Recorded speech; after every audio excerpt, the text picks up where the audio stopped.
He's made us laugh for decades. And she would take off her chancla and throw it at you and hit you. Listed among the 25 most influential Latinos in America. Before, I never knew why John Lennon fell for Yoko Ono, but now I'm starting to get it. His trademark?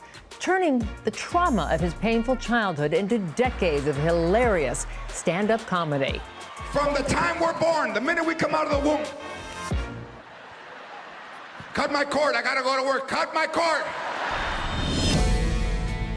Then it all came crashing down. His show canceled, the tabloids had a field day, drunken arrests, the cheating scandal that ended his marriage after his longtime wife gave him a kidney to save his life.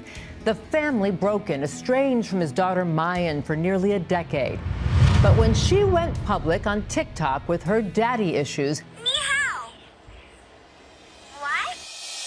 not only did she open the door to a new relationship with her famous dad, it unexpectedly inspired their new hit show, Lopez versus Lopez. My nana used to say, there's the right way, and then there's the Lopez way. A father-daughter duo that's not only thrust George back in the spotlight, his career hotter than ever, but this time, he says, as a changed man, with his daughter, Mayan, by his side. The unstoppable George Lopez. He is today's LA Story. Hello, everyone, and welcome to a really special edition of LA Stories. I'm Giselle Fernandez, and we are here with the comedy legend, the one, the only, my friend, Mr. George Lopez, looking leaner, meaner, grayer than ever. Yes, thank you. I will not cut my hair because I feel like this is the equivalent to a woman having a tremendous body.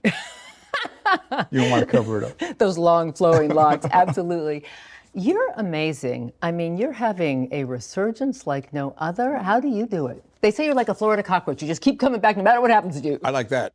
How do I do it? Alone, I think. You know, that's a good question. I think maybe if you look back at, you know, one grandparent was in charge of making me feel fat for the rest of my life, for making me feel lazy the rest of my life. So, I mean, without lack of better parental guidance, you have to look inwards maybe and then decide what's important. I mean, I think that all the things that would make other performers nervous or afraid or make them question themselves, I leaned into because I had no nerves, because I'd been through so much that I just kind of blocked all that stuff out. Yeah. There must have been a time, though, after the George Lopez show went away, the breakup of your family. Did you feel like my career's done, I'm not coming back?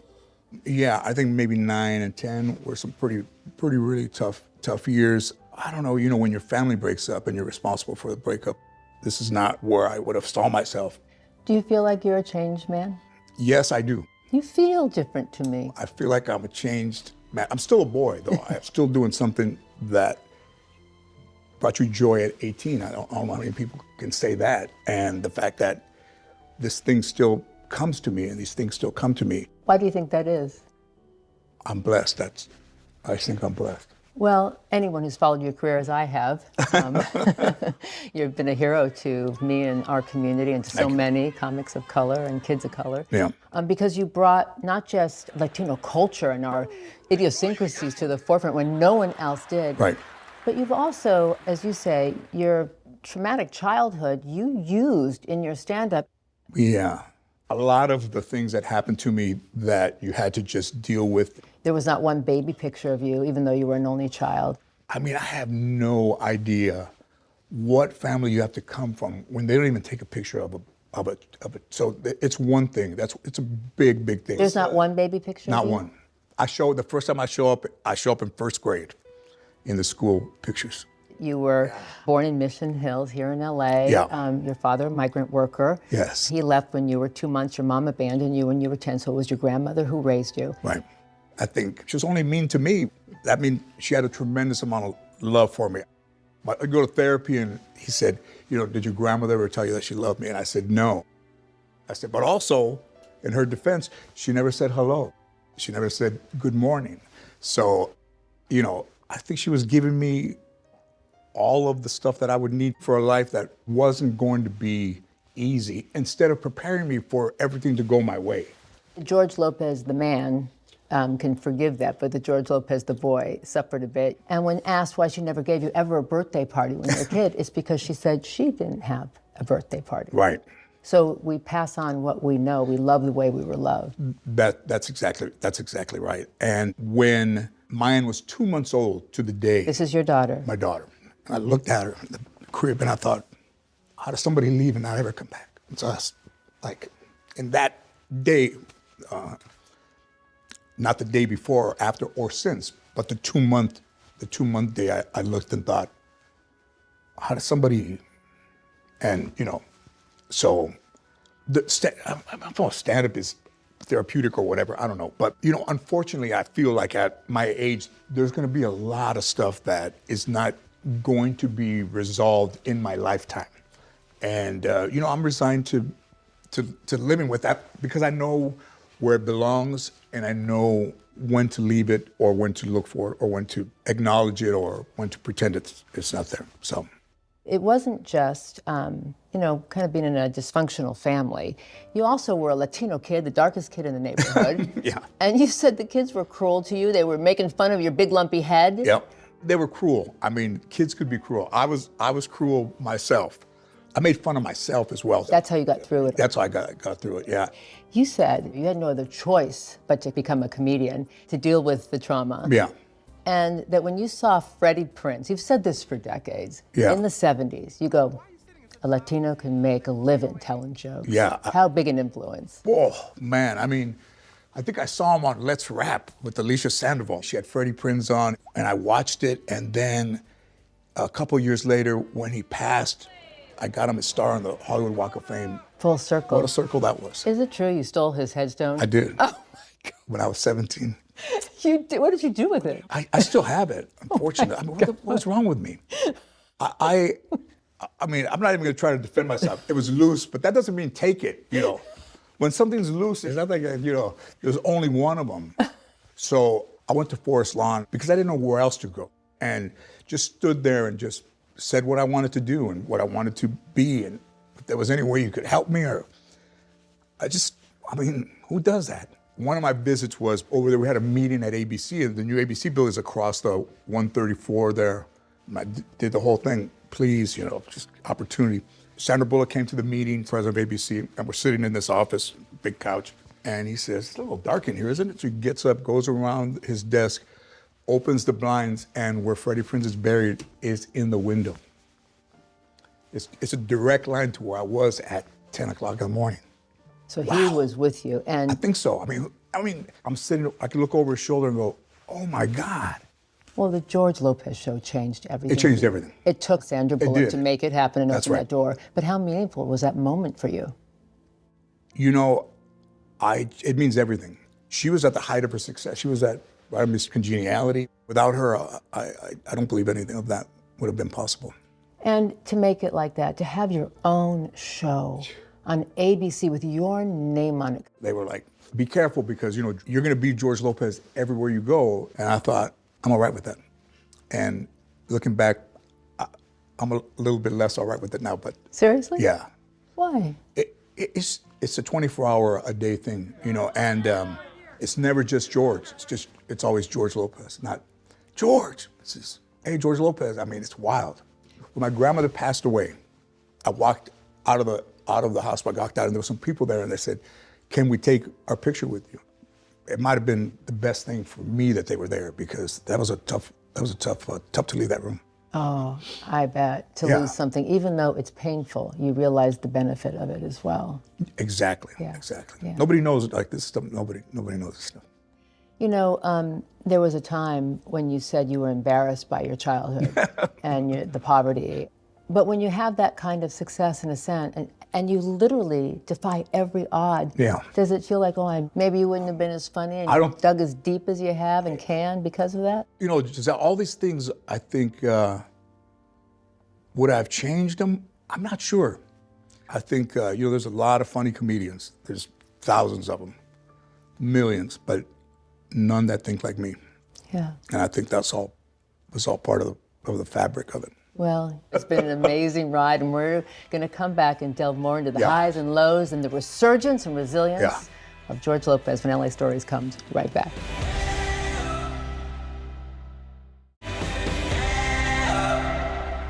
Welcome back to LA Stories, everyone. We're here with the incomparable, the legend, Mr. George Lopez. Your George Lopez show ran for 6 seasons, 5 years. Look, this isn't going to be easy for any of us. Angie, I have to fire my own mom. You are on top of the world for the most part. When you got that diagnosis, what was your response? The doctor said to me, your kidneys are supposed to be this size.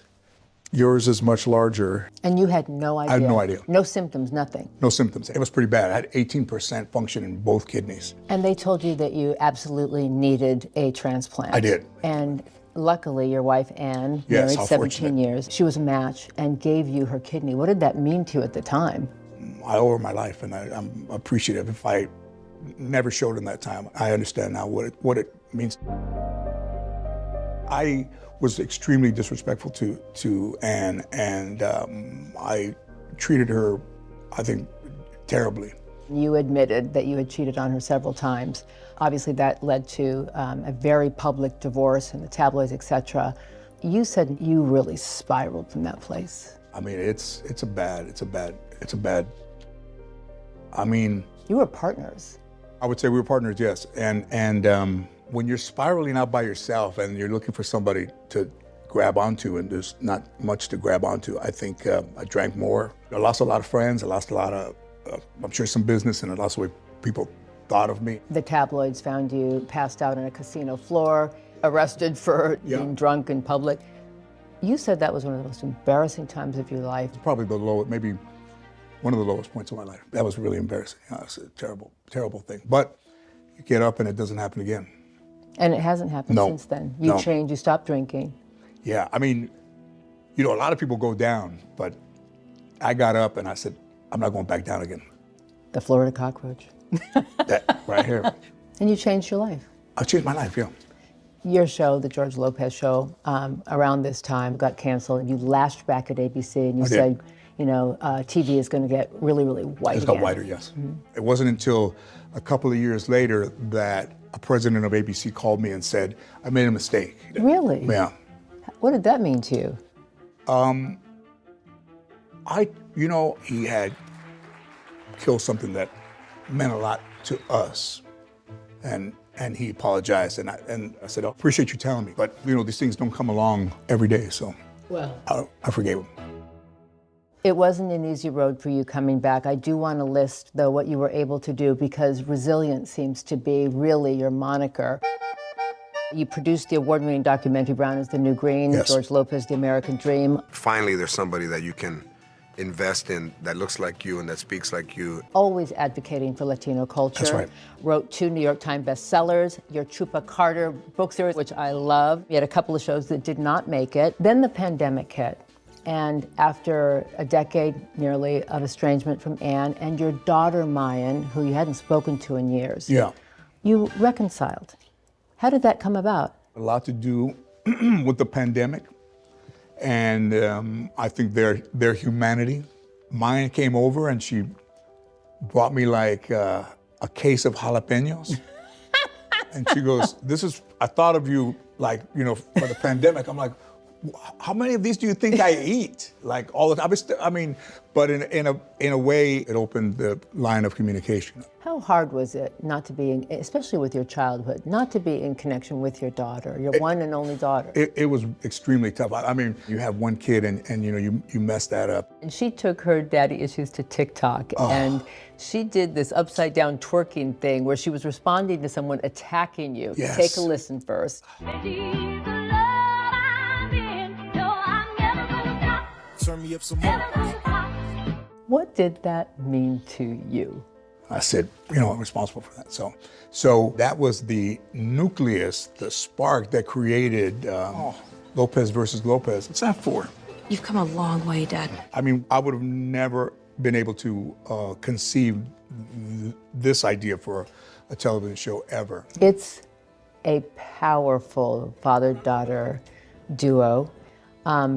And you delve into real-life family trauma. Yes. And it's resonating. I let everyone down, but especially mine. You were willing to go there. Yes. Yeah. And how does it feel? I mean, I know you went to trauma counseling and therapy with your daughter. You know, the therapist said to me, we're going to take some fire for her. And I guarantee you, trust me that it will be better on the other side.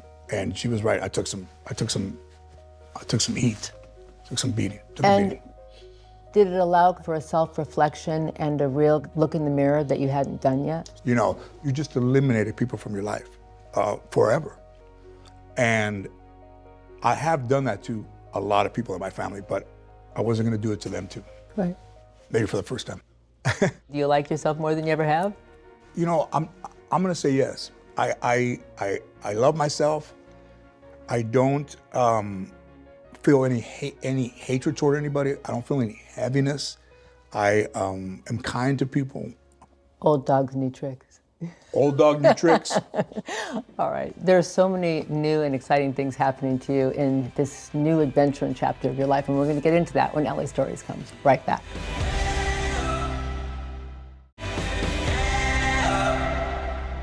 Welcome back to LA Stories. We're here with the iconic, the legend, George Lopez. You like that, don't you? You know, it's Talking to me? King of Pop, no. Yeah, that's good. I like it. You like it. Your new show with your daughter, you are doing gangbusters. Come on, Chicano Buddha, let's do it.